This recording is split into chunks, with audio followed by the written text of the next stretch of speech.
আসসালামু আলাইকুম দর্শক, কেমন আছেন সবাই? আশা করছি আপনারা সবাই ভালো আছেন। আজকে আসলাম আমার নতুন গাড়ি নিয়ে যেতে।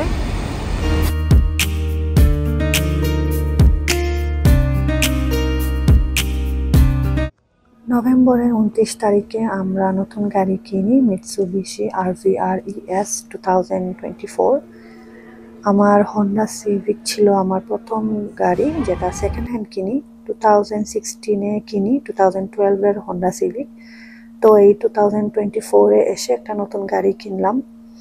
আর কয়েকদিন পরেই তো আমার বাবা অসুস্থ হয়ে যান, এই জন্য আপনাদেরকে দেখাতে পারিনি। তো আপনাদের সাথে শেয়ার করলাম। আমার মেজো দুলাভাই, যিনি বাংলাদেশ থেকে এসেছেন, ওনাকে নিয়ে গিয়েছিলাম।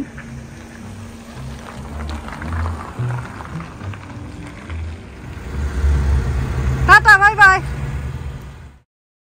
আমার আগের গাড়ি তো আমি 2016-এ কিনলাম, 2024 পর্যন্ত চালালাম। এর ভিতরে অনেকগুলাই সমস্যা দেখা দিয়েছে। গ্যারেজে নিয়ে যেতে হয়েছে, ব্যাটারি ডেড হয়ে যায় 2বার উইন্টারে।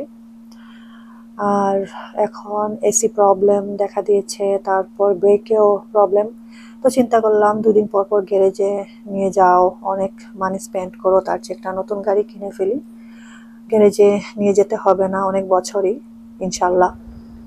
তো ব্ল্যাক ফ্রাইডেতে ভালো ডিলে পেয়েছি মিৎসুবিশি, তো আপনাদের সাথে শেয়ার করলাম।